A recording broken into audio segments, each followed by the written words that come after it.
महाराज जी, मेरे मन में एक सवाल है कि हम लोग जो पूजा पाठ करते हैं और उसमें धूप अगरबत्ती जलाते हैं, तो धूप अगरबत्ती हम क्यों जलाते हैं, इसके क्या फ़ायदे हैं, इसके बारे में हमको विस्तार से समझाइए। ये आपका प्रश्न बहुत ही महत्वपूर्ण प्रश्न है, क्योंकि जितने भी हम लोग पूजा पाठ करते हैं उसमें सभी जगह धूप अगरबत्ती का हम लोग प्रयोग करते हैं। और ये आस्था से बहुत बड़ा जुड़ा हुआ विशेष बात है। ये जो हर एक व्यक्ति कहीं ना कहीं हम लोग कई जगह अगरबत्ती के बारे में बताते हैं स्टेज से, जो अगरबत्ती नहीं जलाना चाहिए, क्योंकि वो अगरबत्ती में केमिकल डाला होता है कि हम उसको जलाने से बहुत सारे जो दूषित उसका जो सुगंध है वो हमारे मन में, वो हमारे श्वास के द्वारा अंदर जाता है, तो आपको फेफड़ा कैंसर, टीबी, माइग्रेन ये बीमारी होने का ज़्यादा खतरा रहता है। उससे आप गूगल पर भी सर्च कर सकते हैं इसके बारे में। बाकी धूप जलाने से बहुत सारे लाभ भी है। वो प्राकृतिक चीज़ दिया गया है, हमारे पौधे पेड़ पौधे से वो धूप का तैयार बना है, और ये अगरबत्ती जो है केमिकल से तैयार होता है। तो इसलिए धूप जलाना चाहिए, लेकिन उसका मतलब क्या है, क्यों जलाना चाहिए।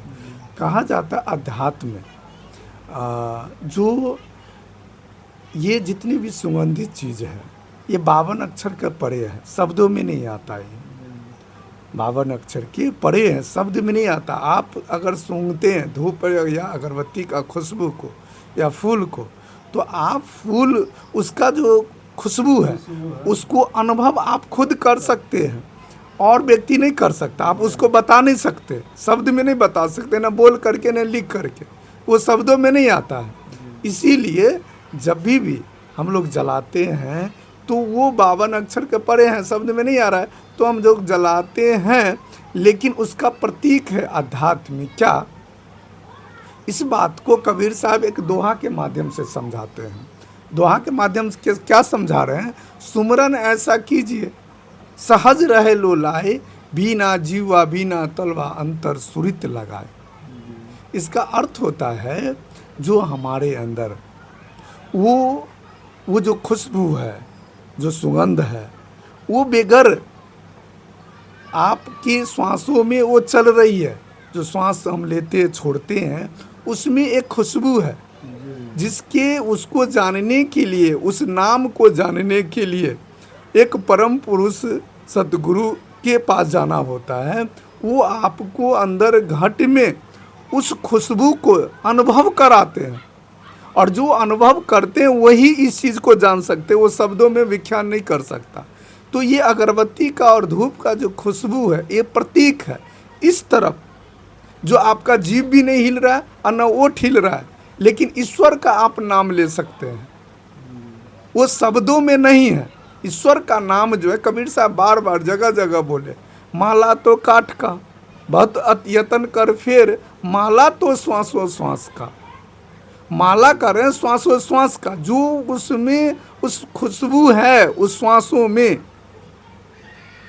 तो वो जब हमारे जीवन में कोई संत आते हैं तो खुशबू को उसी समय अनुभव करवाते हैं, उस नाम का प्रतीक है। ठीक है, जैसे आप एक बच्चे माँ के गर्भ में रहता है, तो वो माँ के गर्भ में रहता है तो सारे इंद्रियां बंद रहता है उसका, नाक कान मुंह ये जितने भी 9 गो छेद है वो सब बंद रहता है माँ के गर्भ में। ठीक है, लेकिन जैसे ही बाहर आता है तो श्वास उसका चलने लग जाता है। जैसे श्वास चलने लग जाता है तो श्वास में जो नाम वो है वो श्वासों के द्वारा लेना शुरू कर देता है। इसी तरह से पवन पुत्र रखा गया